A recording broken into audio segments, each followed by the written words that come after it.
Rosa María Palacios también. Bien, vamos a hacer pasar al experto en hidrocarburos, Jorge Manco Saconetti.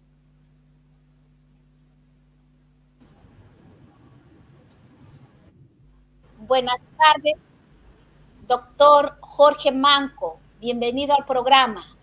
Muy buenas tardes, Socorrito, y gracias por la invitación. Gracias a usted por su tiempo.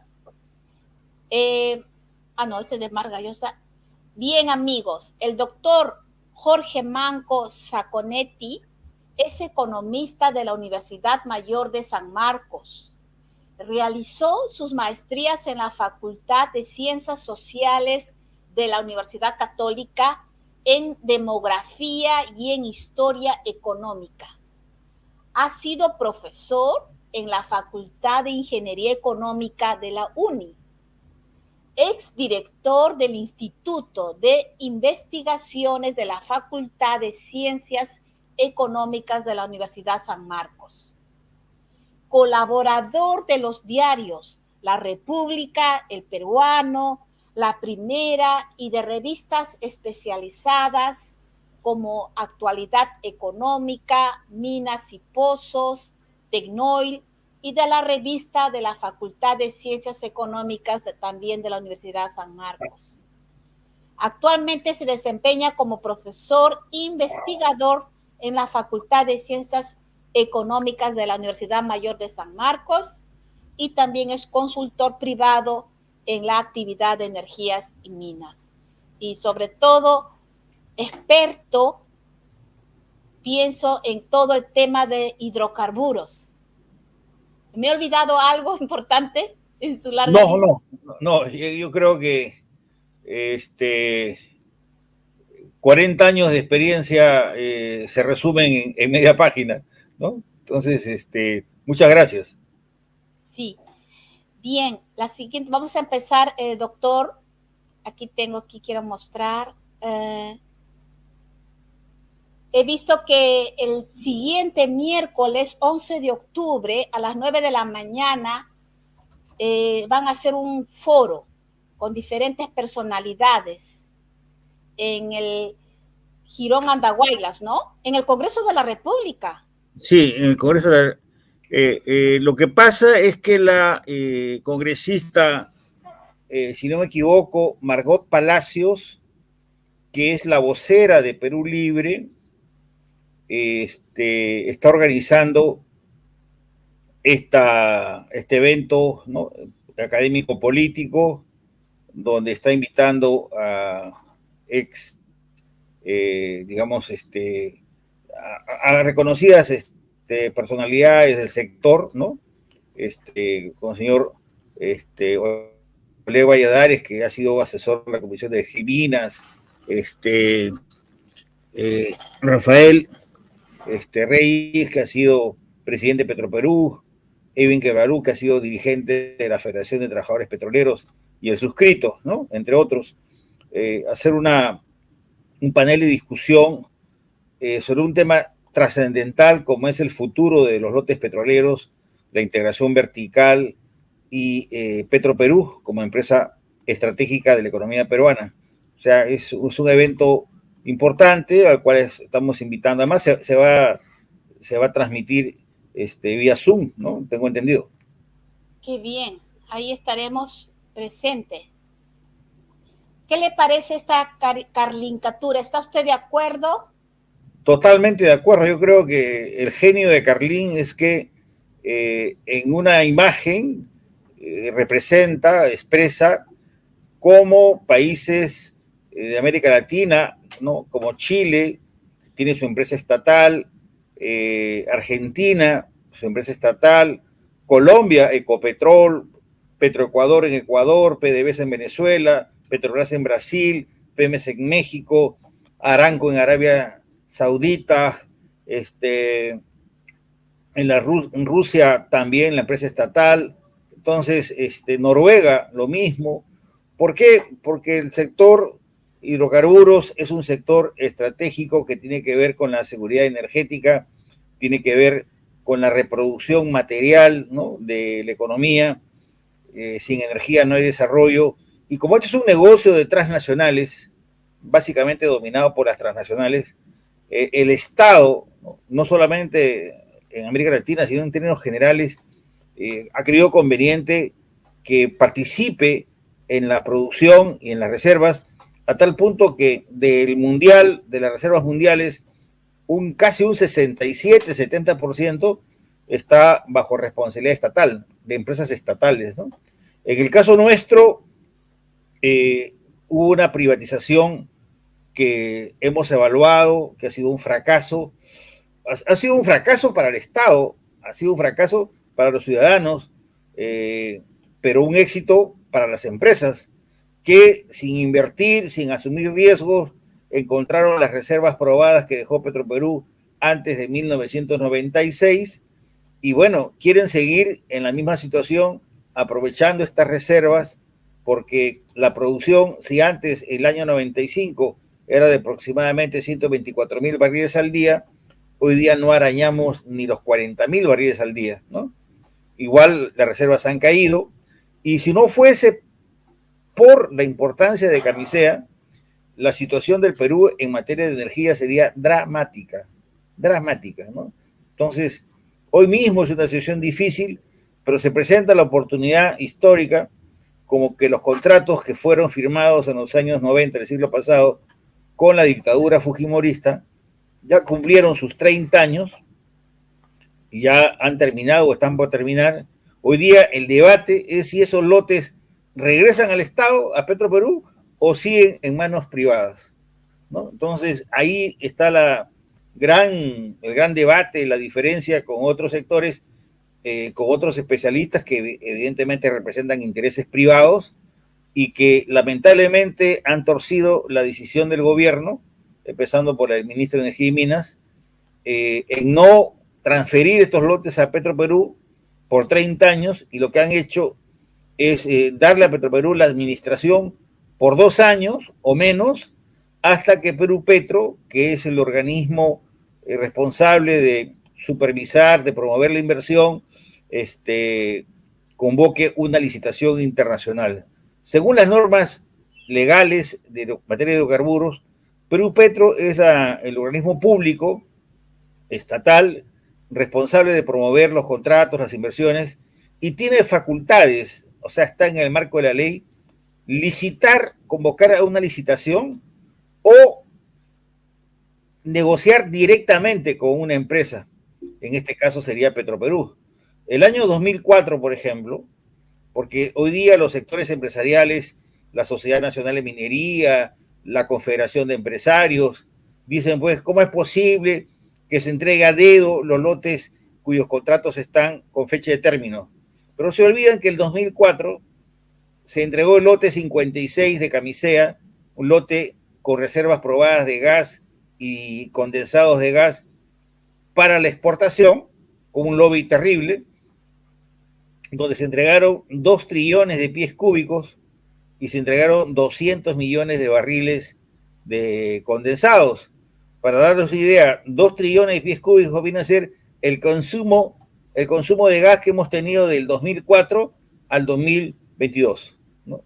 Eso es lo que se entregó a un consorcio exportador que hizo el negocio del siglo, pero pagando minucias de regalías al Estado peruano. En otras palabras, regalamos el gas de exportación, ¿no? Entonces, a tal punto que tuvimos que ir a un juicio, a un diferendo en el CIADI, en la Corte Internacional de París, y ganamos al consorcio exportador porque no pagaban las regalías que debía pagar, ¿no? Entonces ahí hubo una compensación. Pero en todo caso, lo que quiero demostrar es que la entrega directa de los lotes es una facultad que tiene Perú Petro y que en este caso, gracias a un lobby masivo del comercio, de los diarios de gestión, periodistas a sueldo, empresarios de organismos representativos y mineros, ¿no?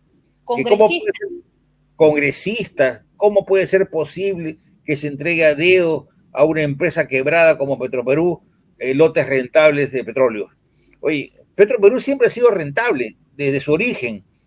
justamente estamos nosotros el 3 de octubre del año 68, hubo la Junta Revolucionaria de Gobierno de Velasco Alvarado, y un 15 de julio de 1969, ¿no?, se crea Petroperú, pero antes, el 9 de octubre, ¿no?, del 68, se toman las instalaciones de la Brea y Pariñas, de Talara, de la International Petroleum Company, que era una filial del grupo Rockefeller, ¿no?, de la Standard Oil, ¿no? Entonces, y eso lo hizo un gobierno militar el año 68, sorprendiendo a todo el mundo, ¿no?, como los militares nacionalistas y progresistas tomaban esta medida. Ese es el origen de Petroperú. Cuando uno ve los estados financieros de Petroperú, desde su fundación, Petroperú ha sido rentable, ¿no? Al menos que en la época de Alan García, primer gobierno, 86-90, obligó a que la empresa venda combustibles, digamos, a 20 centavos el galón de dólares, cuando el costo era 50, ¿no? Entonces, porque había una intervención, era un programa de gobierno, subsidiar a las empresas privadas, a los consumidores urbanos, y todas las empresas públicas tuvieron que subsidiar el agua, la electricidad, los combustibles. Fue el famoso modelo heterodoxo de Alan García, 86-90. Fuera de ese periodo, Petroperú ha dado utilidades, ¿no?, a tal punto que solamente el año pasado, por el problema de la guerra en Rusia-Ucrania, que se elevaron los combustibles, el tener una refinería en construcción, prácticamente Petroperú ha estado paralizada en la actividad refinera el 2020 por el COVID, el 2021, el 2022, y recién ahorita, por eso es importante tu entrevista, ahorita en agosto ya está funcionando a plena capacidad y va a ser rentable porque le va a generar al Estado peruano en un año completo, y no lo dice uno, sino lo dice consultoras internacionales como Arthur Deloitte, es en el próximo año le va a generar una utilidad operativa de más o menos en promedio en los próximos 15 años de 472 millones de dólares, ¿no? Y puede ser más inclusive, puede llegar a los 600 millones, pero mínimo 472. Ahora, los márgenes de la refinería, que me explico, son la diferencia entre el precio de la gasolina y el diésel y el precio del petróleo crudo, ¿no?, está por los 25, 30 dólares, ¿no? Por eso que Francia no produce ni 5.000 barriles, ¿no?, y tiene una capacidad de refinación de 1 millón de barriles al día. Lo mismo que Japón, ¿no? Japón no produce un barril y tiene como 40 refinerías, compra el petróleo a los árabes, lo refina y lo vende la gasolina, vende el diésel. Ese es el negocio, ¿no? O sea, el negocio no solamente es producir, como hace Rusia, que produce 9 millones, 10 millones de barriles al día, sino también refinar, ¿no? ¿no? Vender derivados. Entonces, Petroperú ya está el mes pasado y este mes de septiembre, octubre, ya está funcionando al 100% de su capacidad en una refinería que es una de las 9 más complejas en el mundo, ¿no? O sea, una de las 9 más complejas que pueden sacarle el jugo al petróleo, que le pueden sacar el jugo al petróleo residual, ¿no?, al que sobre el petróleo industrial, que puede ser reprocesado para tener gas licuado de petróleo, que acá en Perú se vende en balones de gas, en balones de GLP, ¿no? Puede procesar gasolinas limpias, ¿no?, con 50 partes por millón, que es digamos, Europa 6, gasolinas limpias con menos de 50 partes por millón de azufre, ¿no? O sea que igual como si tuviésemos Europa. Como usted dice, justamente que es la refinería de Talara es una de las más importantes en el mundo, ocupa, me dijo, el 9º puesto, y como usted mismo lo dice, que comparado con la Pampilla va a ser nada comparada con la refinería de Talara. Un Chancay de a medio, yo dije, un Chancay de a medio, o sea, para darte una idea, la refinería de Talara tiene 16 procesos industriales, la Pampilla tiene 4, ¿no? O sea, es muy compleja. Entonces, ya ha demorado, digamos, y acá debe haber responsables, ¿no? Porque esta refinería debió estar terminada en junio del 2019, ¿no? Pero por la indecisión de los gobiernos, ¿no? Básicamente con ministros liberales, porque Petroperú tiene una junta de accionistas. La junta de accionistas son sus dueños, el ministro de Economía y el ministro de Energía y Minas y los viceministros. O sea, nunca han estado interesados realmente en potenciar y fortalecer la petrolera estatal. Siempre le han metido cabe, le han pateado las piernas, le han puesto trabas, ¿no? O sea, por decirte, para todas las empresas petroleras y en general que venden en la selva, tú sabes que en Perú hay una exoneración de impuestos. No se paga el IVA, el impuesto al valor agregado, ¿no? El IGB le llamamos acá. Entonces, Petroperú, para abastecer la selva, porque es la única que va a la selva, ¿no? A Iquitos, a Pucallpa, a Tarapoto, ¿no? Porque no va a la competencia. ¿Por qué? Porque no le es rentable. No es rentable vender en la selva. Pero Petroperú tiene que hacerlo porque justamente es una obligación abastecer el mercado interno, mercado nacional, aún asumiendo pérdidas, ¿no? O márgenes muy pequeños, ¿no? Que no es negocio. Entonces, ahorita Petroperú está en una situación crítica porque antes del 2019 tenía una participación del mercado de combustibles del 50%. Hoy día no llega al 30%. Y la diferencia lo cubre la competencia, Repsol, que es una transnacional española, ExxonMobil, que es una transnacional norteamericana, Valero, que es una transnacional también norteamericana, que son transnacionales muy poderosas, más poderosas que el propio Estado, ¿no? Entonces, cubren la diferencia. Entonces, si nosotros queremos realmente asegurar tener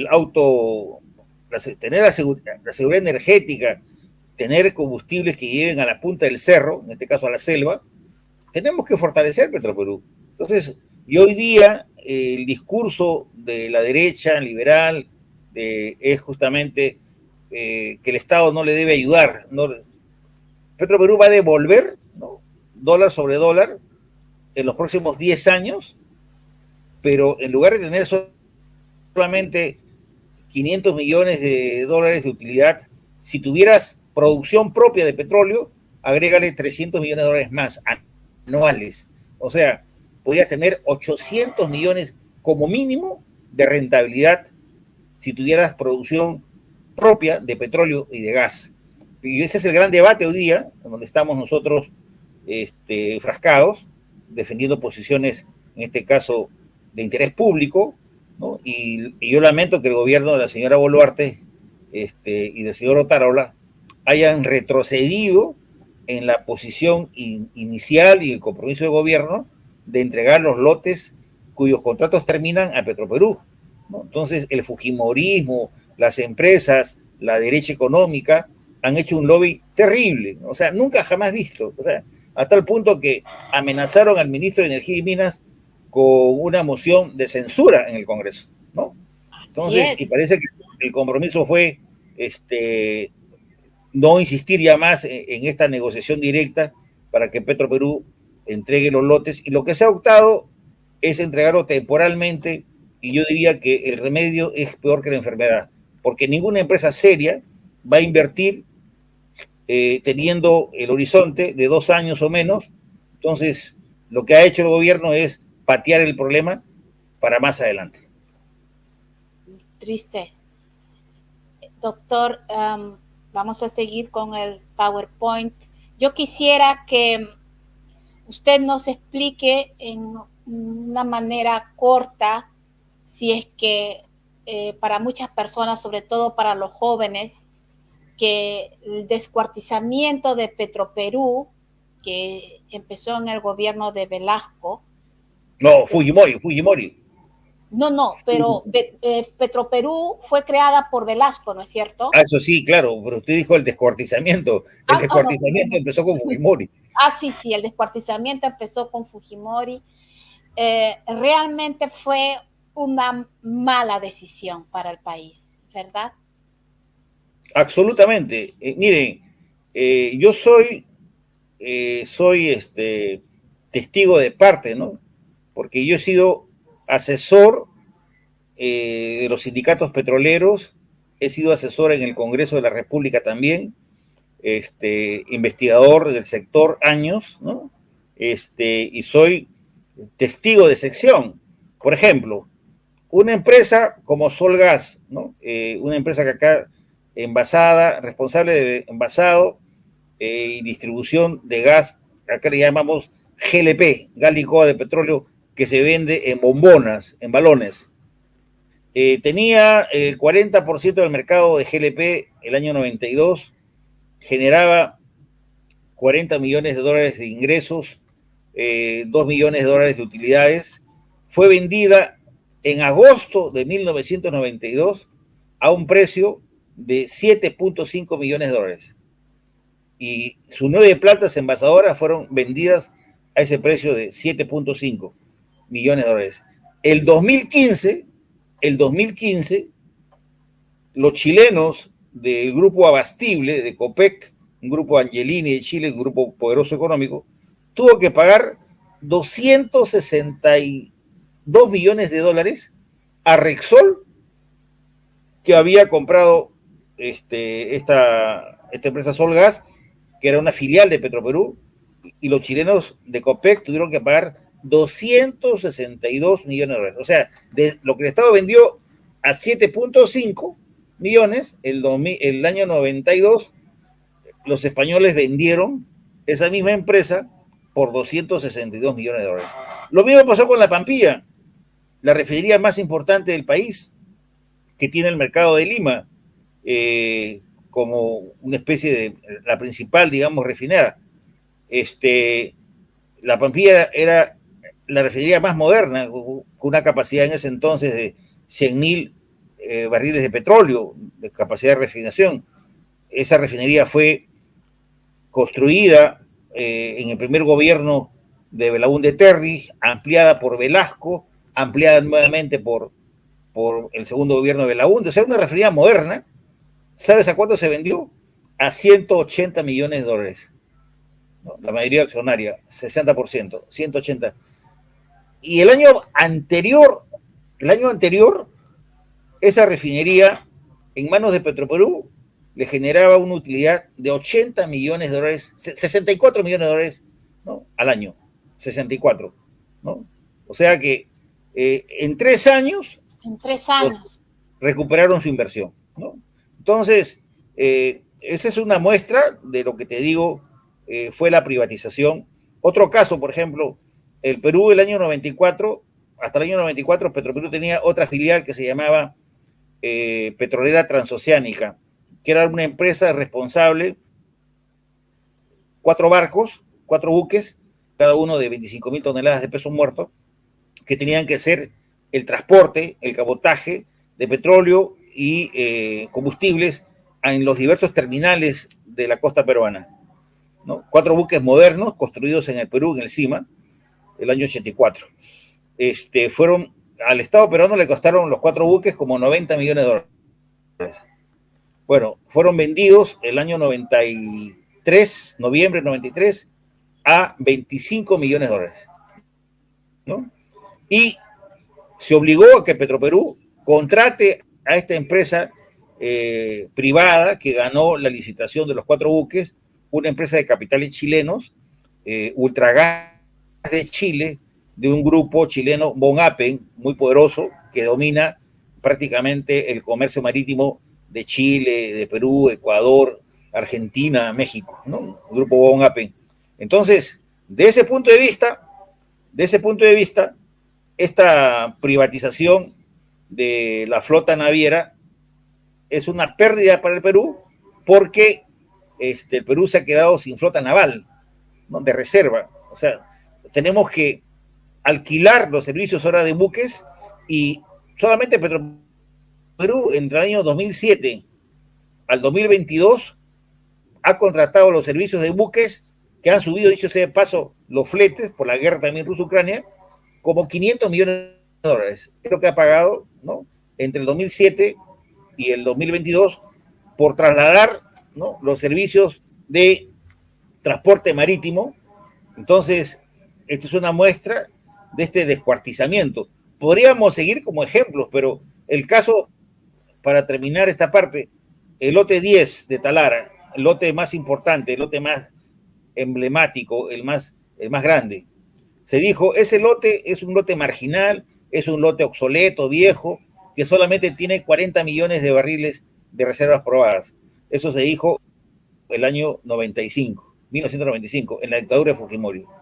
Mira, las empresas que han explotado ese lote entre 1997 al 2022 han extraído, han explotado de ese lote alrededor de 122 millones de barriles. Ya no 40, sino 122. Y todavía quedan 60, ¿no? Quedan 60 como reservas probadas. Tú multiplica al precio conservador de $70 el barril, ¿eh?, porque ahorita el precio está sobre los 90, ¿no?, el barril, ahorita. Seamos conservadores. A un precio conservador de $70, estamos hablando de 60 millones, ¿no?, de reservas.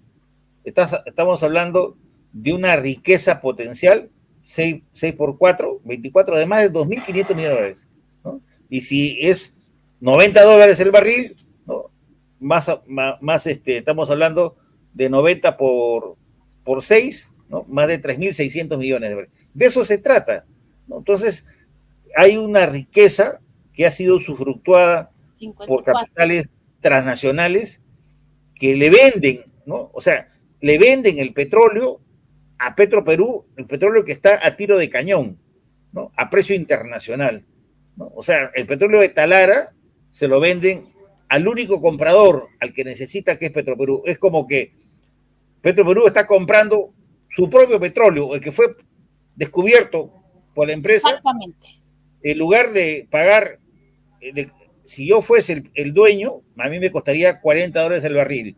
Pero como no soy el dueño, tengo que comprarlo al privado y pagar $90 el barril, ¿no? Imagínate tú. Entonces, eso es una pérdida económica para el país, no para Petroperú, para el país, y que se lo cargan en los consumidores. Casi el doble.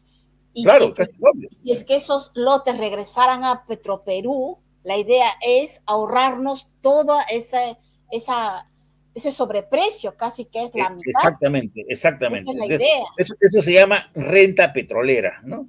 La diferencia del precio internacional y mi costo interno de producción. ¿Cuánto me cuesta?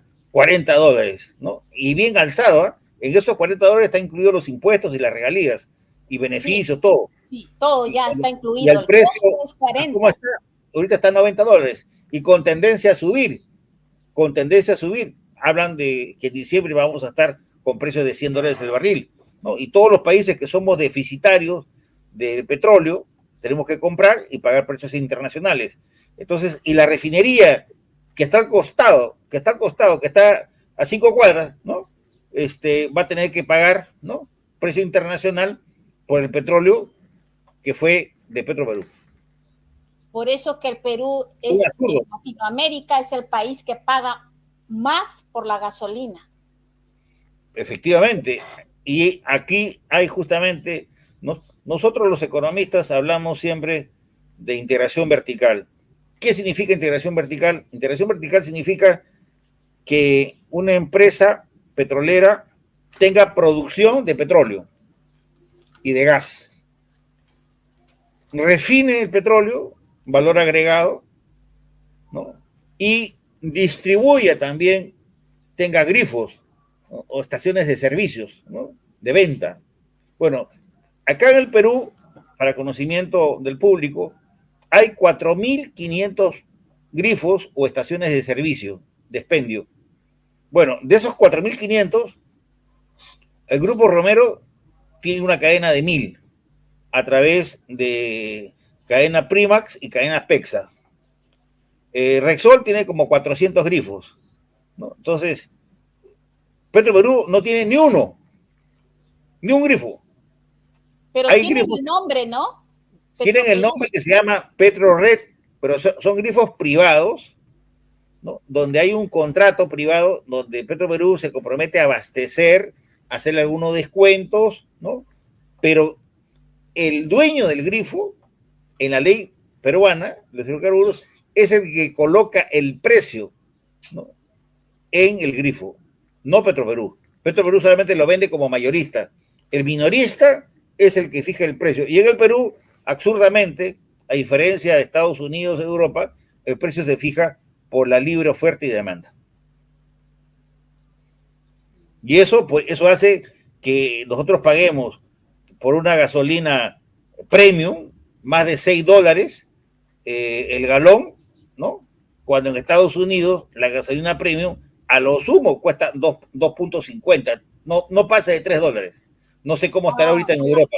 Acá pagamos más de $6. Pagamos 22 soles, 24 soles por un galón de gasolina premium. Qué diferencia tan horrorosa. Y comparado con, por ejemplo, Colombia. No, Colombia es una potente empresa petrolera. En los años 90, Petroperú estaba arriba de la empresa petrolera de Colombia que se llama Ecopetrol. Hoy día Ecopetrol produce un promedio de 600,000 barriles al día, tiene refinerías modernas, ¿no? Barranca Bermeja, y los precios son, digamos, hay dos precios, precio para afuera, exportan, normal, y luego internamente tienen precios mucho más baratos que el Perú, además que ellos han masificado el gas natural, que donde la empresa estatal Ecopetrol construye las tuberías, los ductos de gas, y luego los entrega a privados. Tú fíjate, Colombia es un caso interesante porque el agua en Colombia, el servicio de electricidad en Colombia es administrado por empresas públicas regionales, no son privados, ¿no? Y funcionan, ¿no? Entonces, lo cual te demuestra que es un falso debate que sea lo público es ineficiente, lo privado es eficiente. Todo depende de la gestión, de la administración y de la política de gobierno, porque si la política de gobierno es que las empresas subsidien, que pierdan, van a perder. Pero si tú pones una empresa en el mercado y le dicen, manéjense como una empresa pública, pero en el mercado como una empresa privada, ¿no? Eficientemente, evidentemente controlando la corrupción, funcionan. El caso colombiano es igual que el caso chileno, ¿no? Con ENAP de Chile. Chile no tiene petróleo, a lo mucho produce 10,000 barriles al día, demanda aproximadamente 360,000 barriles al día, pero Chile tiene una empresa filial de ENAP de Chile que explota petróleo en Argentina, en Ecuador, en Colombia, en el África. ¿Por qué? Porque en su rol la empresa estatal tiene como principio, como misión, asegurar el abastecimiento energético del Estado chileno. Mira la diferencia. Es una envidia sana esos países, doctor. Y no están en Europa, están acá en América Latina, son nuestros vecinos, Colombia y Chile. O sea, todo depende de lo que pasa, que aquí en el Perú la clase dirigente, que es clase dominante, más no dirigente, no tiene visión de país, ¿no? O sea, no ven el largo plazo, o sea, guardan su plata en Miami, no creen en el país, ¿no? Entonces, vino Castillo y 20,000 millones de dólares fugaron y se fueron a Miami, ¿no? Entonces, y Castillo resultó pues un gatito, un pájaro frutero frente a Alan García, frente a PPK, frente a Toledo, ¿no? Entonces, y ni nada que comentar con Fujimori, ¿no? Entonces, con Fujimori la corrupción era sistemática, ¿no? Y en la práctica, como país, estamos nosotros en una situación donde tenemos que no refundar el país, pero sí encontrar lo que puede llamarse un proyecto nacional de desarrollo, donde todas las sangres, el Perú profundo, realmente sea reconocido, ¿no? Porque acá se margina y se discrimina a 8 millones de peruanos, ¿no? Entonces, ese es el tema, ese es el tema. Nosotros podríamos, con los recursos naturales que tenemos, podríamos ser una potencia mundial, pero no tenemos clase dirigente, hay una corrupción que campea, ¿no? Que hace que el país, lo más fácil sea la corrupción, y ahorita para todos los ciudadanos peruanos el problema número uno es el problema de la seguridad, ¿no? Claro, la seguridad y la corrupción, porque Y la corrupción. exactamente la corrupción vive del caos. Claro, entonces en ese sentido... A veces pienso que hasta a propósito es, porque justamente así del caos ellos pueden seguir robando. no, justamente nos falta un proyecto nacional de desarrollo que los jóvenes, fíjate, hablan mucho del milagro económico peruano. Yo digo, ¿de qué milagro estamos hablando? Si tenemos el 75% de la población, de cada 100 trabajadores en edad de trabajar, 75 son informales, ¿no? Se decía, la política económica en el peruano es un milagro. Hemos crecido del 2001 al 2019 a tasas de 4% anual. Oye, el COVID nos demostró que en la práctica el Perú no tiene política de salud, de educación, infraestructura, ¿no? Falta seguridad, y demostró hoy día la pobreza de cada 100 peruanos, 27 son pobres. Pero en realidad la pobreza es mayor, porque la definición de pobre es una definición interesada del Banco Mundial. O sea, si tú tienes un ingreso monetario superior a $3 al día, multiplica 3 por 4 a 12 soles diarios, ya no eres pobre, ¿no? O sea, Más, y la sí. verdad, la verdad, uno, acá en el Perú, tú no vives con $3 al día, pues. O sea, olvídate, o sea, la pobreza es más del 27%. 7 de cada 10 peruanos son Sí, pobres o vulnerables a ser pobres. 7 claro, de cada 10. la Según, pobreza es el según 27%. las cifras del Banco Mundial, que quizás alarmantemente, hasta como usted dice, podría ser hasta más. Claro, ¿por qué? Porque el Banco Mundial interesadamente utiliza una definición de pobreza monetaria, como repito, Socorro. Si tú tienes un ingreso acá en el Perú mayor a $3 al día, ya dejas de ser pobre. Uy, pues eso no es nada. Ya te puedes imaginar, ¿no? O sea, ¿qué es lo que hizo? Eso y por eso tenemos en casi la mayoría de las regiones del país en nutrición infantil, que para mí es un indicador Anemia. muy acertado. El 50% de la población infantil tiene desnutrición infantil, desnutrición. Y tú sabes, ahí está el futuro del país. Estamos con desnutridos, ¿no? De cada 100, 50 son desnutridos, ¿no? Anemia. Entonces, la pobreza, La anemia. la anemia, claro. Entonces, La y todo lo que ha sucedido ahora con este congresista que fue vicepresidente del Congreso, Guerra García, que muere en condiciones, muere como un pobre, ¿no? Que muere como un pobre, teniendo uno de los seguros más potentes que da ser congresista, ¿no? Entonces, ¿por qué? Porque un centro de salud solamente atendía hasta las 7:30 y no hay presupuesto para pagar médicos las 24 horas, ¿no? Exactamente. Bien, continuemos entonces. Yo me dio tristeza leer, como usted mismo lo ha dicho ya, que el gobierno ha dado marcha atrás con el tema de Petroperú. O sea que ahora ya se ha decidido que tiene que ir a competir a un concurso público para operar los 3 lotes petroleros. Hacía ilusión que estos 3 lotes petroleros pues vayan directamente ya a Petroperú, pero lamentablemente va a empezarse ya este concurso, ya sí lo ha decidido el gobierno.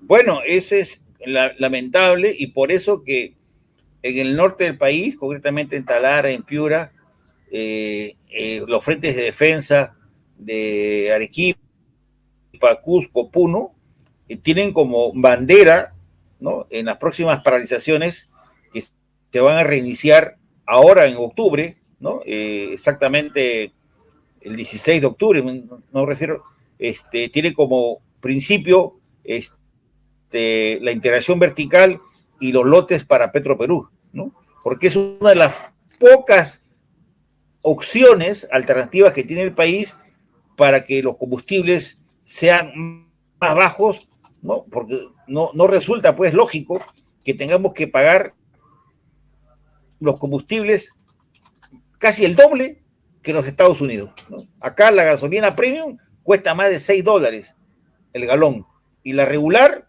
aproximadamente estamos hablando de casi $5. Así es. Cuando se estaba muy cerca de que los lotes petroleros 1, 6 y Z69, ex Z2B, regresen a manos de la compañía estatal Petroperú, luego de 30 años sin actividades de extracción, el gobierno de Dina Boluarte decidió dar marcha atrás a su promesa. Y sí, justamente sí. aquí muchas personas no saben que, por ejemplo, este lote 5 ha estado en manos de una que es subsidiaria de la constructora AENSA, que antes era Graña y Montero, 30 años. Este lote Z2B está operado por Savia y esto ya vence el 15 de noviembre. Acá tenemos el lote 6, está operado por Zapet también. Zapet es una filial de la China National Petroleum Corporation. También tenemos aquí a Savia, cuya matriz es la transnacional de Young, imagino holandesa, Capital LLC. El lote 1 sí está operado ahora ya por Petroperú. Entonces, mucha gente parece mentira, porque siempre repiten así sin informarse, ya que se privatice, que elefante blanco, esa frase conocida, elefante blanco, pero mucha gente no sabe que ya Petroperú ha estado en manos de los privados por 30 años, por la UNA, por Savia, por Zapet. Hay mucha gente que CNPC. No lo sabe, doctor. Sí, lo que pasa es que allí el dominio de la prensa escrita, radio, televisión, RPP, qué sé yo, está controlado por los medios, pues. Y el grupo Graña y Montero tiene como principal accionista, dueño titular, a José Miro Quesada, José Graña Miro Quesada, ¿no?, que es el principal accionista del Grupo El Comercio y de todos los medios que están alrededor. El mismo que ha sido acusado de corrupción. Y ningún noticiero nunca menciona es incómodo, son los es incómodo. Entonces, los privados de Privados, Petroperú. claro. Entonces, en el caso del lote 1, el contrato venció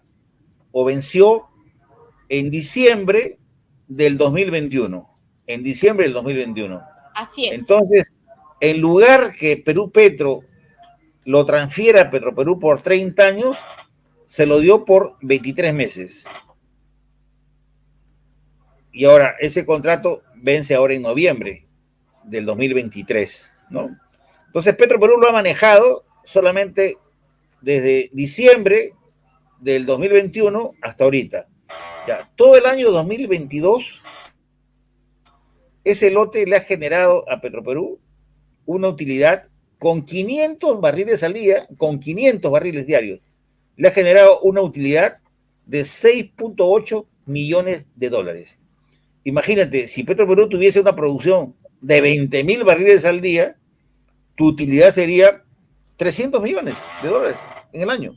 O sea, si con 500 barriles tengo una utilidad de 6.8 millones de dólares libres de polvo y paja, o sea, ha pagado tributos, impuestos, regalías, ¿no?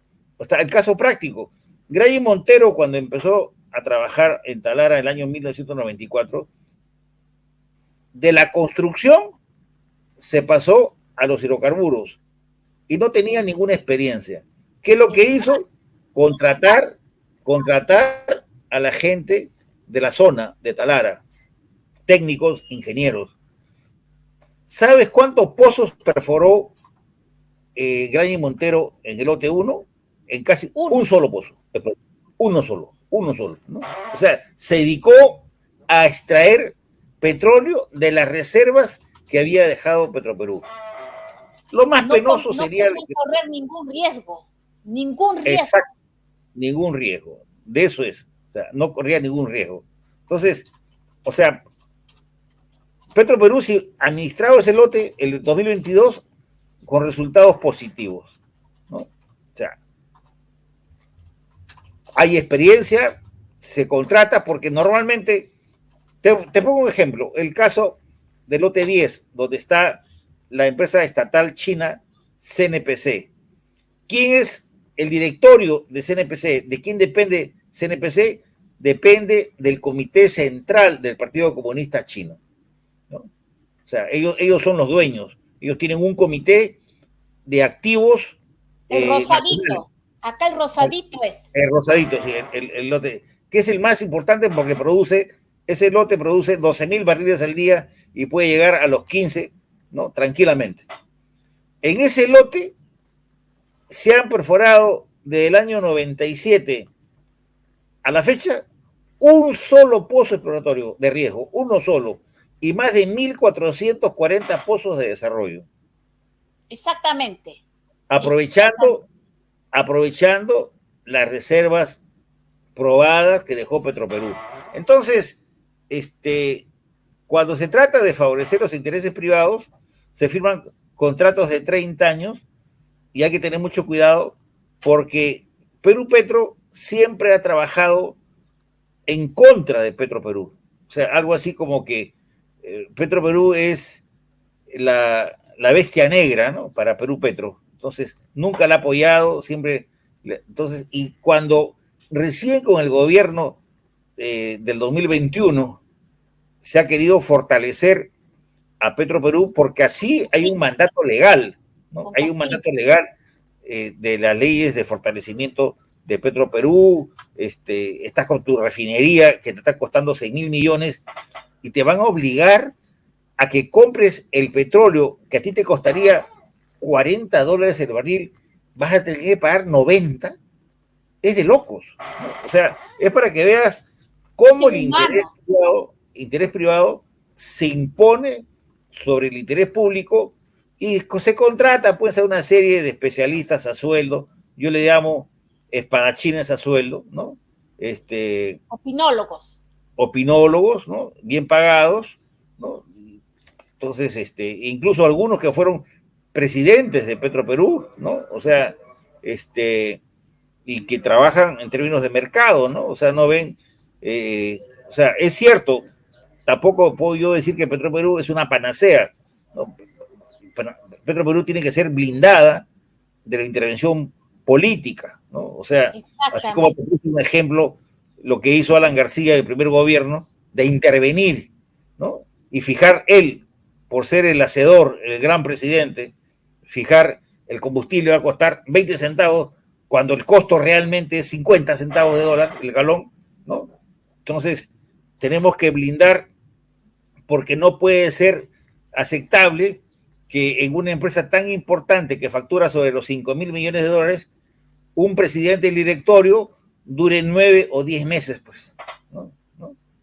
O sea, ¿qué política vas a hacer de largo plazo si el presidente, o sea, la cabeza del directorio, no dura un año, 10 meses?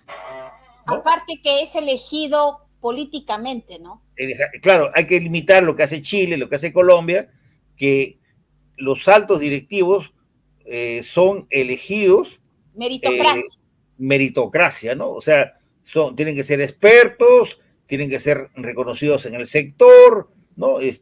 Pasan por un concurso y son blindados, ¿no? O sea, son blindados en el sentido que el Congreso no los puede defenestrar, remover, ¿no? Entonces, ¿y eso es tan difícil de hacer? No, porque Petroperú es funcional. Mira, Pluspetrol era una empresa argentina que el año 96 en Perú gana el lote 8, que era de Petroperú, el lote de la selva, trompeteros.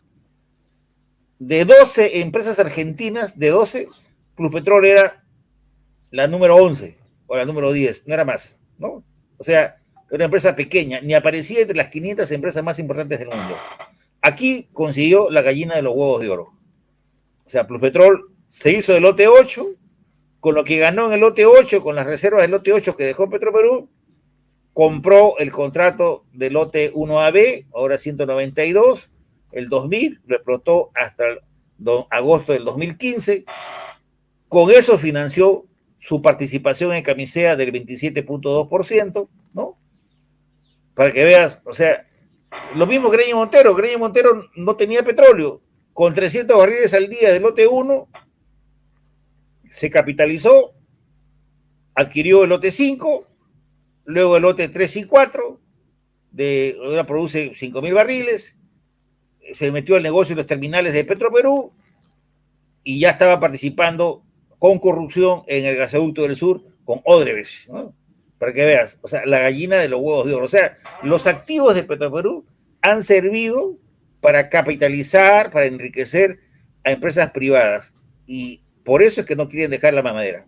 Así es. Y es lamentable, que es escandaloso, como usted dice, ¿no? Que Graña Montero, que esto actualmente es una empresa que era constructora y se mete a los hidrocarburos simplemente porque, como usted dice, vio los huevos de oro de la gallina Claro. con huevos de oro. Claro, entonces ahí, y es justamente porque a nosotros nos falta un sentido de desarrollo, ¿no? Si yo tuviese los recursos, digamos, que tiene el Perú en minería, en gas, en pesca, ¿no? En la verdad, tenemos nosotros para ser un país mucho mejor que está, ¿no? Ahorita somos un país que nos califican de ingresos medios. ¿Qué ingresos medios? Digo, ese es un promedio del promedio. Somos un país empobrecido por nuestros capitalistas, por el capitalismo financiero internacional, ¿no? Por malos contratos, ¿no? Los malos gobernantes. ¿no? Se repite la historia del guano del siglo XIX, ¿no? O sea, y por eso un gobierno que luche contra la corrupción es un gobierno revolucionario. O sea, sí, no hay otra. Sí, así es. Debiera llamar la atención que altos directivos de las empresas mineras, sector que detenta beneficios tributarios, cuestionen el fortalecimiento empresarial de Petroperú con una serie de declaraciones inexactas que sorprenden a la opinión pública por el despliegue publicitario. Y acá están estos tres señores, Confiep, Comex y CNMPE, cuestionan entrega de 3 lotes a Petroperú sin concurso previo. Ahí está este señor de la Confiep, que pertenece a un gran grupo Hochschild. Grupo Hochschild, Alfonso Bustamante, que es director del grupo Ares, que tiene como accionista con el 37% del grupo Hochschild y que también es accionista mayoritario de Cementos Pacamayo, la principal empresa cementera. El grupo Hochschild es el tercer o cuarto productor mundial de plata. Cotiza en la Bolsa de Londres. La señora Julia Torreblanca es vicepresidenta de Asuntos Corporativos de Cerro Verde. Cerro Verde tiene como accionistas a Freeport McMoran, una empresa transnacional norteamericana que tiene el 56% de las acciones.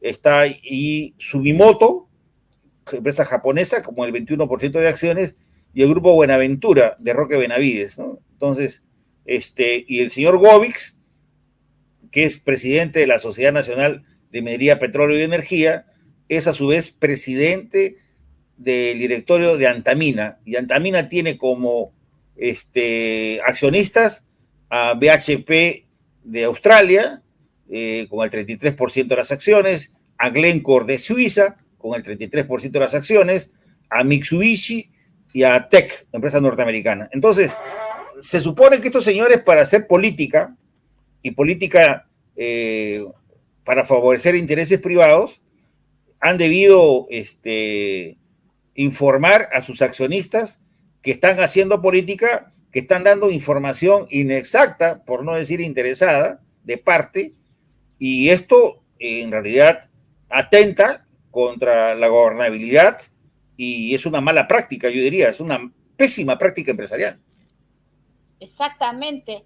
Como usted dice, resulta inaceptable la intervención de gremios empresariales controlados por transnacionales, como usted ya lo ha explicado, en asuntos tan sensibles como la soberanía energética y el rol del Estado en el sector de hidrocarburos. ¿Cómo puede ser que estos gremios empresariales decidan, pues, justamente sobre nuestro derecho a que nos entreguen nuestros lotes a Petroperú? Pero lamentablemente ya consiguieron, ¿no?, lo que querían, porque lamentablemente la señora Boluarte, el señor Otárola y todo el Congreso ya decidieron de que se tenga que ir a un concurso. Sí, yo creo que la intervención de estos personajes ante los medios de comunicación y ante el país fue muy importante, yo diría trascendental, por el peso que tienen estas instituciones empresariales, la influencia que tienen el fujimorismo, que le debe mucho a estos señores. No debemos olvidar que la señora Keiko Fujimori fue financiada, ¿no?, por empresas privadas, por el Grupo Romero, fue financiada por Buenaventura también, fue financiada por el Grupo Rasmus, ¿no? O sea, bueno, debe favores, pues, ¿no? Entonces, y eso está en proceso en la Fiscalía, que lamentablemente también... Así es. Disculpe. Proceso que ha sido desmantelado, ¿no? O sea, le han bajado, por eso que separaron y a la fiscal que estaba investigando justamente el financiamiento a la Keiko Fujimori y a otros políticos, ¿no? Entonces, yo diría que esta intervención de estos personajes, de estos representantes empresariales, fue trascendental. O sea, eso lo convenció a Otárola y a la Boluarte, que son un gobierno de transición, que depende de la derecha, que depende del Congreso, y bueno, esto va a pasar la cuenta y la historia no ha terminado. Pero justamente ahora uno se da cuenta cuánto poder tiene la CONFIEP y todos estos gremios que tienen bueno, sus links transnacionales. Por eso que querían traerse abajo el gobierno del presidente Pedro Castillo, que estaba a favor de Petroperú. Mal o bien, pero el presidente Castillo, mal o bien, porque se sabe bien que su presidente, el señor Sánchez, si no me equivoco, Chávez, sí. Hugo Chávez. Malo que bien, pienso que no fue una buena decisión escoger a ese señor, pero malo que bien el presidente Castillo no hubiera permitido de que estos lotes vayan a un concurso, sino que ya regresen, ¿no?, a Petroperú. Claro, como se ha hecho en otras oportunidades, ¿no? O sea, ya le comenté, cuando se entregó el lote 56, el 2004, se entregaron reservas probadas de hidrocarburos y ninguno de estos señores de la CONFIEP, de la Sociedad Nacional de Minería, dijeron nada, ¿no? O sea, cuando se trata de favorecer a los privados, en buena hora. Y acá lo que está en discusión, en el fondo, es el rol subsidiario del Estado. Mira, te doy un ejemplo, Socorrito.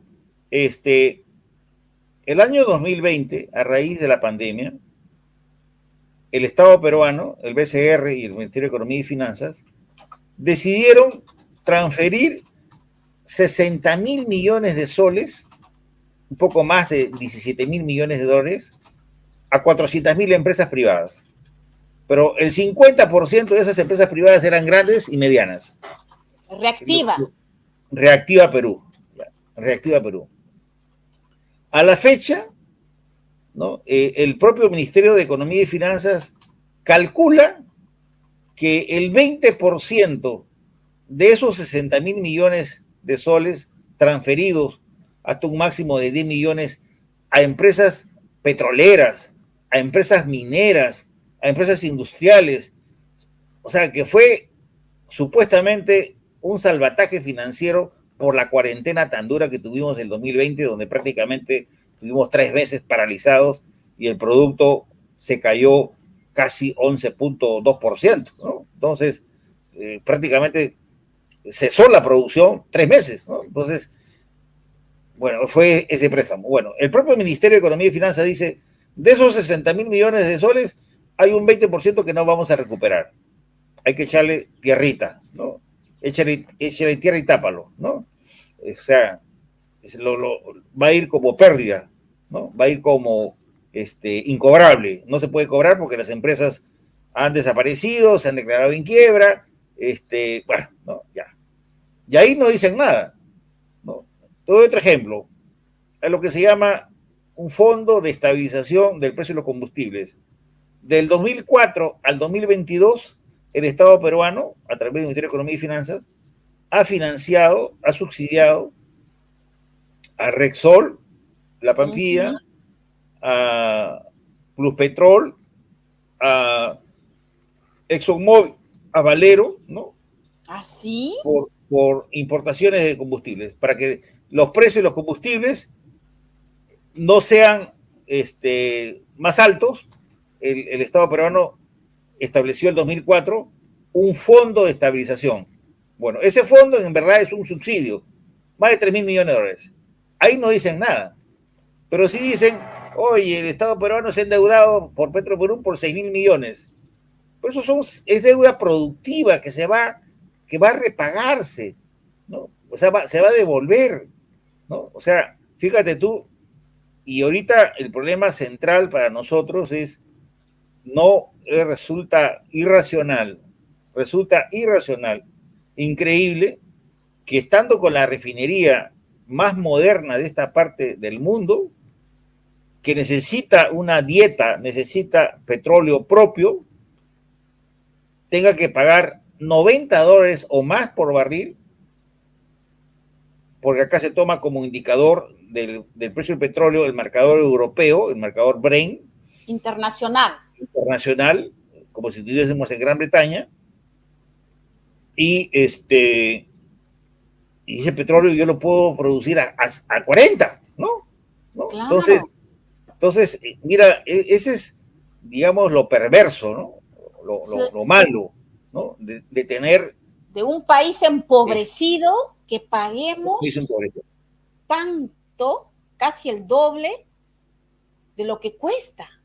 Todo porque claro, yo no sé son si operadores privados. Y son más fuertes que el propio Estado, y como de una u otra manera apoyan a la señora Boluarte, al señor Otárola, que tienen ¿cuánto? Tienen el 12% de apoyo, ¿no?, en las encuestas, y el Congreso creo que tiene 9%, ¿no? Y por eso no tienen derecho, van a venir tienen más. Legitimidad. Realmente es la reproducción de la página 11, ¿no? O sea, el entreguismo más crudo, que en realidad acá se está jugando el futuro, no de Petroperú, del país, el futuro energético del país, pero estos señores ven sus ganancias de corto plazo y no ven el futuro del país. Claro, porque si se va a ir otra vez a los privados, igualmente vamos a seguir pagando la gasolina más cara del mundo. Es increíble. Exactamente. Y justamente esto del rol subsidiario que usted dice del Estado, que es escandaloso cuando ahora me lo explica, porque está subsidiando a estas grandes empresas, el Estado, como usted dice, nadie dice nada de ese dinero que aporta el Estado como subsidiario. ¿Eso es un tema que está en la Constitución fujimorista? Efectivamente, el artículo 60 y lo demás es el único artículo del rol subsidiario. Yo me he dado el trabajo de revisar constituciones de otros países y en ninguna constitución está, ¿no? Y es por eso, dice, el Estado, solo por ley expresa del Congreso de la República, se podrán crear empresas públicas o el Estado podrá intervenir en la economía, porque el rol tiene un Estado subsidiario. Mira, tenemos más de 30% de pobres, 75% de informalidad, 50% de desnutrición, ¿no? Los sectores más dinámicos, como la minería, aportan muy poco al Estado. De cada $100 de exportación, la minería aporta 9, ¿no? 9, ¿no? Y si le restamos lo que el Estado le devuelve en impuestos, esos $9 o ese 9% se transforma en 2, ¿no?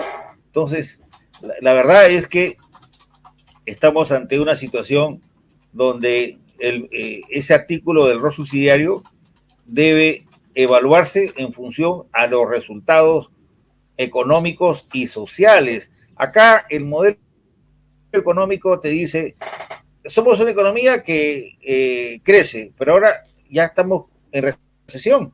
Este año vamos a crecer a menos de 0.7%, nada, ¿no? Se dice, somos el país que tiene las mayores reservas internacionales. El Perú tiene 75.000 millones de dólares y Argentina no llega a 9, ¿no? Chile tiene 35. O sea, somos el país que tiene el menor endeudamiento de la región. Solamente la deuda pública es el 38% del PBI. O sea, los indicadores macro, tenemos una inflación menor que la región. Argentina tiene una inflación de 100%, 105%. Nosotros tenemos una inflación anualizada de 6%, ¿no? O sea, el dólar está estable, no pasa los 4 soles el sol dólar. Es la moneda más fuerte. Más fuerte, ya. Pero la gente se muere de hambre. Claro, explíquenos por qué. ¿Nos mienten o qué? No, macroeconómicamente estamos bien, pero la gente está mal, ¿no? O sea, los servicios de salud son deficientes, la infraestructura es deficiente. ¿A dónde va todo el dinero? Miren, el Estado no gasta lo que debiera gastar. Hay montos de presupuesto que se transfieren a las regiones y lamentablemente, te doy un ejemplo, entre el 2004 y el 2022, el Cusco, solamente por canon y regalías, ha recibido de camisea 33.000 millones de soles. Y no hay en el Cusco, que es un departamento que tiene canon minero, canon gasífero, que tiene el turismo, ¿no? Todo el mundo va a Machu Picchu, qué sé yo. Es pobre. Más del 30% de la población es pobre. Entonces, tú vas al Cusco y no encuentras una obra que digas, oye, ¿dónde están esos 33.000 millones de soles que ha recibido el gobierno regional y los gobiernos locales? Y nos vamos a dar con un dato, la corrupción, pues, ¿no? O sea, la corrupción del gobierno central se reproduce en los gobiernos regionales, ¿no? Ese dinero del canon no regresa al gobierno central, ¿es verdad? No regresa por ley, ¿no? Gana intereses, es intangible, no se puede tocar. Pero ahora ha salido una norma calientito nomás, la semana pasada, donde en la práctica el gobierno central le está recortando decisiones a los gobiernos regionales y eso va a traer cola. Ahorita va a ser un hecatombe social, ¿no? Porque los gobiernos regionales van a decir, solamente pueden gastar sobre inversiones que no superen los 300.000 soles. O sea, ya no pueden hacer inversiones de 10, 15, 20, 50 millones, ¿no? Entonces, este es un recorte a las facultades de los gobiernos regionales que se ha hecho desde el Ministerio de Economía y Finanzas y en realidad va a traer problemas, ¿no? Porque es un gobierno débil, es un gobierno que no tiene crédito, es un gobierno que tiene la oposición en contra y vas a ver tú a fin de mes el sur se va a levantar, ¿no? O sea, porque ya el presidente regional de Arequipa, que es el presidente de todas las regiones, ha dicho que esto es un atentado contra la descentralización del país y prácticamente están recortando las facultades a los gobiernos regionales que no tienen ya capacidad de gasto, que solamente pueden hacer inversiones por menos de 300.000 soles. Ajá, Todo lo mira, demás va a ser controlado por el gobierno. le había recortado. Bueno, pero justamente entonces está bien claro que este artículo 60 es nocivo para el Perú. Perverso. Esto Perverso. Perverso. Y usted dice que es el único país en el mundo que tiene esta clase de artículo, de estar subvencionando, de ese rol subsidiario. Mira, o sea, mira, Socorro, si tú ves... privadas están felices. Las empresas privadas están felices.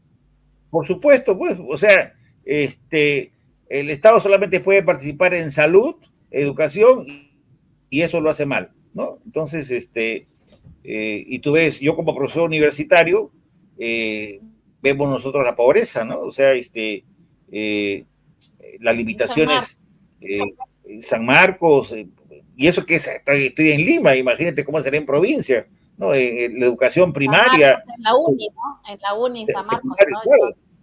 Claro.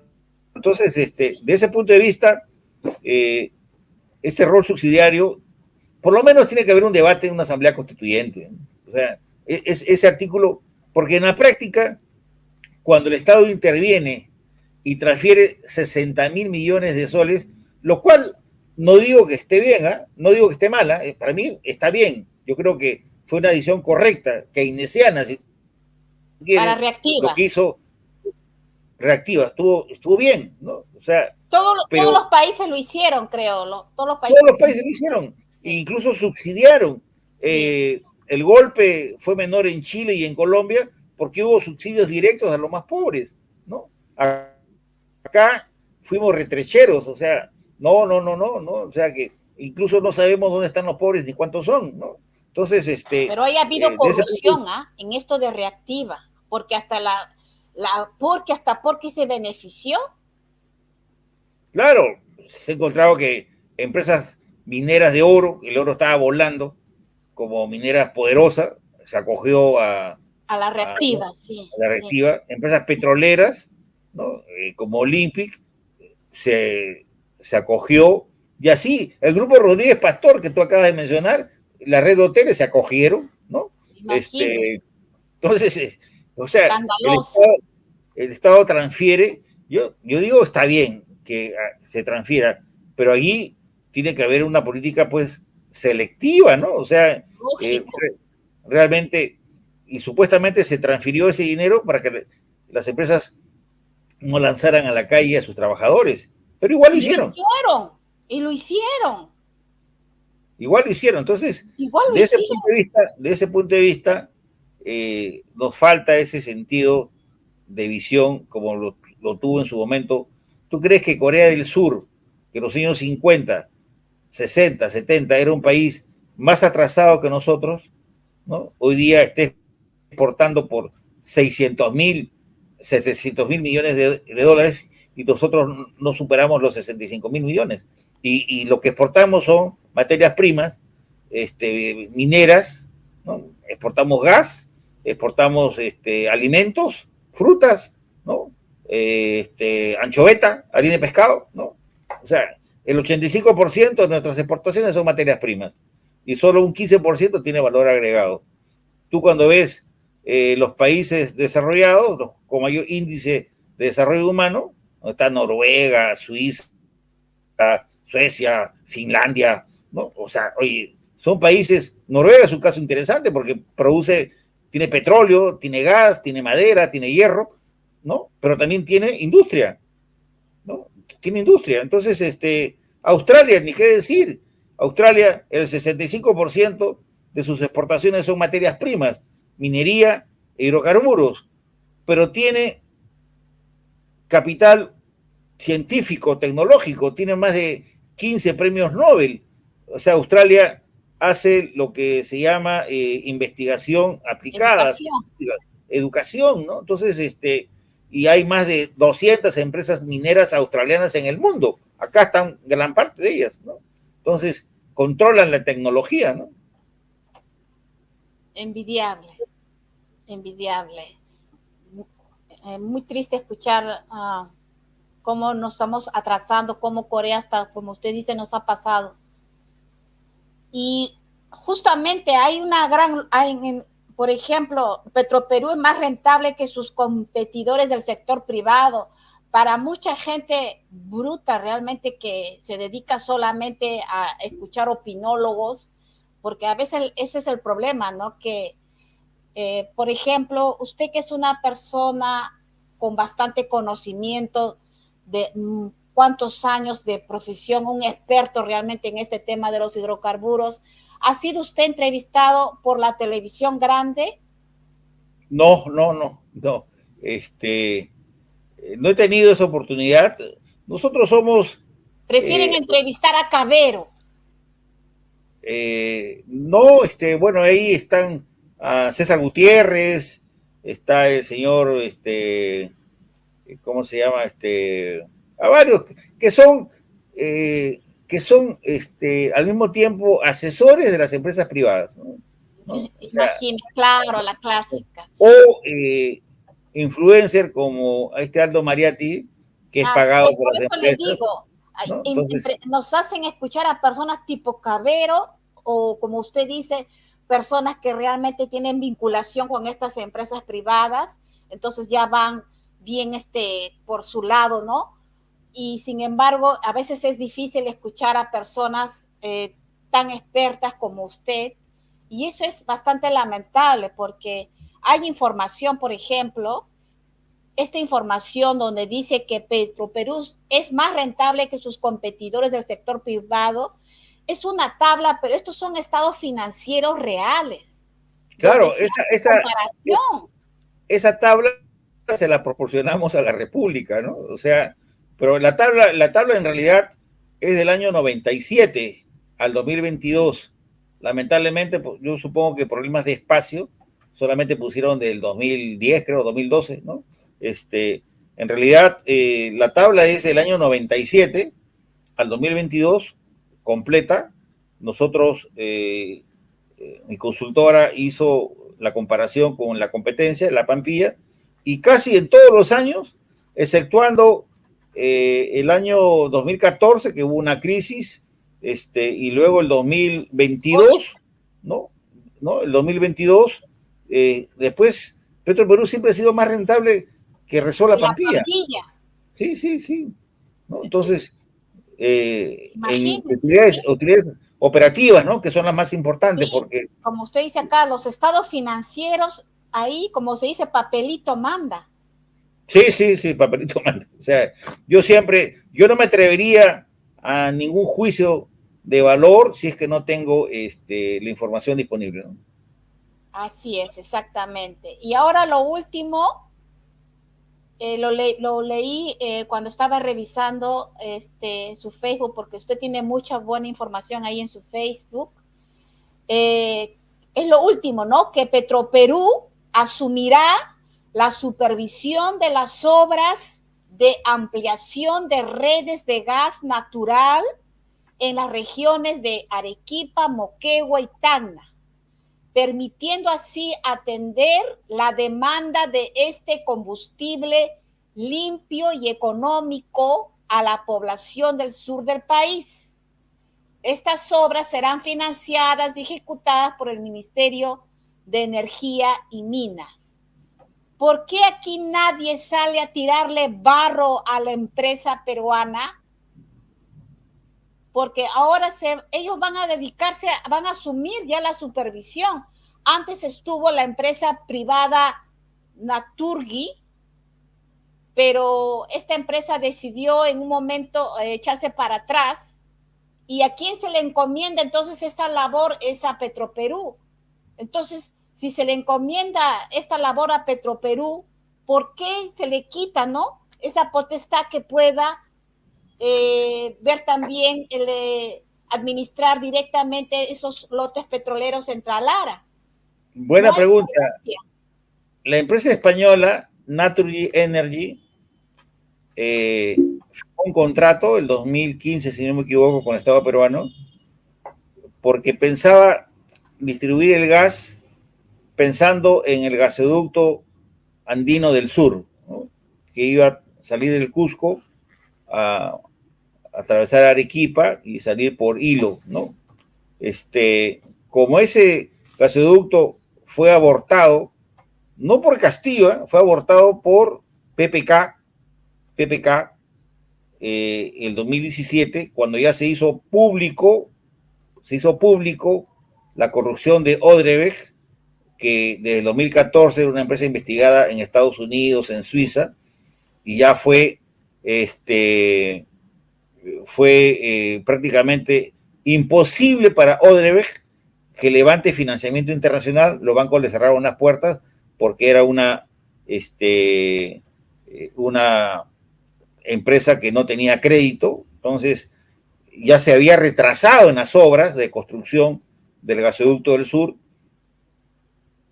No te debes olvidar, Socorro, que el gasoducto del sur tiene un avance de 30%, ¿no? Pero fue el gobierno de PPK el que decide rescindir el contrato por el atraso. Entonces, Naturgy Energy, una empresa española, apostó mientras se construía el gasoducto, llevando el gas liquefactado en camiones, cisternas, ¿no? Pero no era negocio, porque, por decirte, en Lima el gas natural costaba pie cúbico algo así como $11. En Arequipa llevarlo costaba $19, ¿no? Entonces, no era muy rentable para esta empresa española. Entonces decide el 2020, antes de la pandemia, retirarse del Perú, y todavía con una demanda ante el CIADI en París. Y el Estado peruano, en el rol subsidiario, le encarga a Petroperú la distribución de gas, ¿no? Para Arequipa, Tacna y Moquegua. ¿A quién se lo encarga? A Petroperú. Pero no le dan los recursos. No le dan los recursos para que Petroperú amplíe, establezca más redes, ¿no? Recién con este gobierno de Castillo y con el gobierno de la Boluarte se está comprometiendo dineros para construir redes, ¿no? Que puedan llegar a más consumidores, ¿no? De ahí empezó, claro, Castillo sí apostaba por Petroperú, la señora Boluarte simplemente está continuando lo que se empezó con Castillo, igual como esto siempre quiero decir lo que siempre me olvido, esto de Punche Perú, eso empezó con por si acaso, con el ex ministro de Economía, Kurt Burneo. Sí, claro. Sí. Empezó Punche Perú, empezó con él. Ellos han seguido lo mismo que fue planteado por Kurt Burneo, y siempre escucho Punche Perú, no viene exactamente del gobierno de la señora Boluarte, es muy egoísta en ese aspecto no reconocer, ¿no? Lo que hizo el otro gobierno. Finalmente, doctor, me gustaría que usted nos diga, ¿piensa usted que realmente los Petroperú va a poder, porque ahora ya tiene que concursar, así ya se ha decidido con este gobierno, ya no le van a dar los 3 lotes directamente, tiene que concursar? ¿Usted cree que realmente tiene chance Petroperú de lograr este objetivo?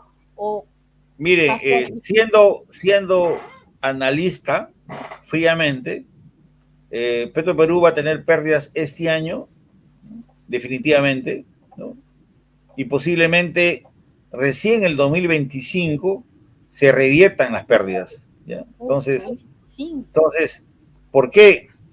Porque ya el próximo año, Petroperú podría tener, solo por la refinería, si se mantienen estos márgenes, tendría 500 millones de utilidades. Pero la deuda que tiene Petroperú con sus acreedores, sobre todo bonistas de Estados Unidos y de España es de 350 millones de dólares anuales. O sea, te quedarían 150 millones, ¿no? Y con estos 150 millones, tienes también otras inversiones, ¿no? Complementarias. Lo más curioso es que, fíjate, en el lote 1, cuando tú analizas la inversión promedio anual entre el año 94 o 95 al 2022, ¿sabes cuánto era? $600,000 anuales. 600,000. Y en el lote 10, ¿no? El más grande, el de mayor producción, el promedio era 60 millones de dólares anual, ¿no? O sea, una empresa que tiene ingresos por 5,000 millones de dólares, que puede tener utilidades ahora de 500, pero tiene compromisos de deuda, ¿no? Entonces, tengo yo que pagar, estoy enganchado con la deuda en los próximos 15 años. Entonces, la idea de los lotes era que eso me iba a dar caja, me iba a dar oxígeno financiero. Y si no me dan esos lotes y tengo que concursar, eso va a depender de las condiciones, ¿no? Porque normalmente las condiciones de inversión son en 30 años, no son ahorita. Entonces, 30 años, sí. Entonces, Petroperú, yo creo que sí podría ir. Ahora, en ciertos lotes, como el Z69, que es un lote de mucho riesgo, que está en el mar, ¿no? Yo recomendaría que Petroperú vaya con un socio, ¿no? Pero un socio que ponga las espaldas financieras, que tenga capital, que tenga tecnología, y no con empresas piratas, pues, ¿no? Entonces, igual en el 192 que vaya con un socio, pero no con una empresa que tiene problemas financieros para levantar capitales, ¿no? O sea, tiene que ser una empresa. El tema es que los lotes de Petroperú son tan chiquitos que ninguna empresa grande, tipo Shell, tipo ExxonMobil, se va a interesar, ¿no? Porque nosotros también hay que quitarnos el velo, ¿no? Nosotros no somos Arabia Saudita, pues, o sea, no somos Venezuela. Un lote marginal en Venezuela, marginal, produce 5,000 barriles diarios, ¿no? Acá los pozos producen 20 barriles, 5 barriles, ¿no? 20 barriles al día. O sea que no es pues la última chupada del mango tampoco, ¿no? O sea que no, por eso Petroperú lo puede hacer. O sea, claro, justamente con más razón. Tiene que hacer de interés público, de interés nacional, vocación nacional para el desarrollo. Eso es lo que nos falta. Y sobre todo a la clase dominante, a la clase de mayores ingresos. O sea, no sienten el Perú como un país, ¿no? Lo sienten como una chacra que me puede dar ingresos y ganancias al corto plazo, pero nos falta una visión de proyecto país. ¿Qué vamos a hacer? Un lobby asqueroso. ¿Qué vamos a hacer el 2100? ¿No? Esa visión nos falta. Entonces, rápidamente yo diría que enriquecerse para su... Eso nos diferencia. Punto. Eso nos diferencia de Chile, ¿no? Chile sí, la clase alta tiene una visión, tiene un proyecto. No voy a Europa, me voy a Chile, ¿no? O sea, ellos tienen objetivos estratégicos de largo plazo como país. Nosotros lamentablemente no los tenemos. Qué pena. Y finalmente, para terminar, cuando Cavero dice que Petroperú vale cero, y yo lo escuché a usted decir, ¿cómo se le ocurre decir semejante tontería? Porque en activos, Petroperú tiene 9,000 millones de dólares aproximadamente, claro, dice usted. Y la refinería cuesta aproximadamente algo de 6,000 millones de dólares. ¿Cómo claro, Cavero va a decir que Petroperú vale cero? Bueno, ese es justamente el interés de la derecha.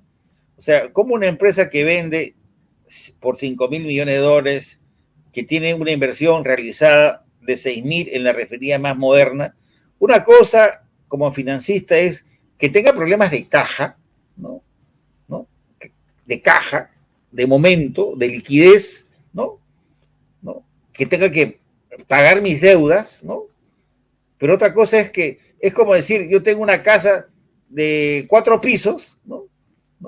Pero no tengo para pagar la luz y el agua, pero oye, podría tener crédito y con eso pago la luz y el agua. O sea, es un problema de caja, ¿no? De corto plazo, de cortísimo plazo. Para una empresa de esa dimensión, en realidad son ya una vez que empiecen, y lo dice Arthur Deloitte, la consultora, no lo dice Jorge Mango, una Así vez es. que funcione la refinería al 100%, paulatinamente los estados financieros de rojo van a pasar a azul. Así es, lo ha dicho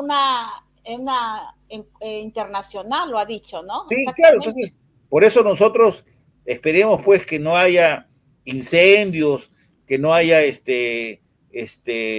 contratiempos y la refinería que produzca 95,000 barriles al día realmente es rentable y eso está demostrado por 4 estudios de empresas internacionales. Es Así rentable. es. Y la competencia, que es el problema de la competencia, la Pampilla es un chancay de a medio, o sea, nada que ver. O sea, tecnológicamente no compite. ¿No? Y ese es el Así temor. es. Y ese es el 4 temor. empresas internacionales han validado que Petroperú va a ser exitosa. Sí, efectivamente. Entonces, pero sería mucho más rentable si tuviese producción propia de petróleo y de gas, ¿no? Porque Exactamente, fíjese, porque pagar el doble, porque le compran todo el petróleo a estas operadoras a precio de doble, casi internacional, 100, a $90, $100. claro.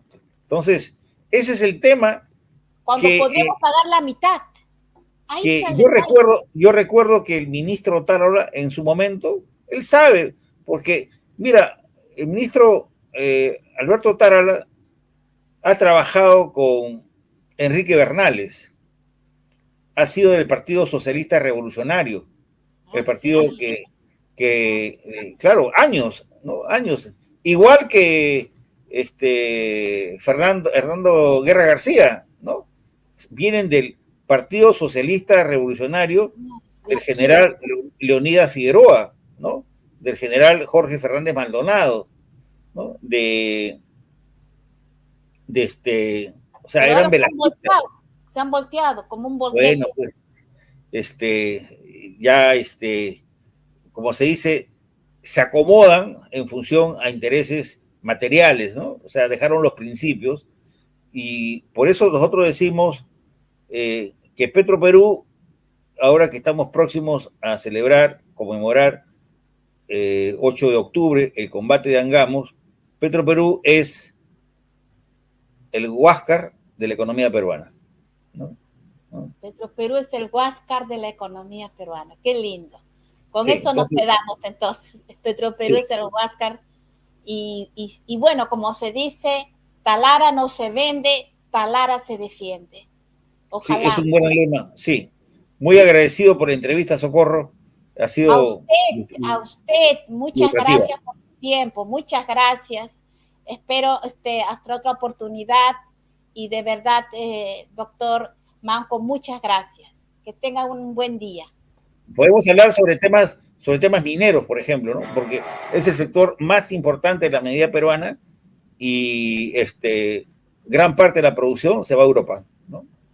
A Europa, a China, China es el principal mercado, ¿no? Ya podemos conversar sobre eso, ¿ya? Así es.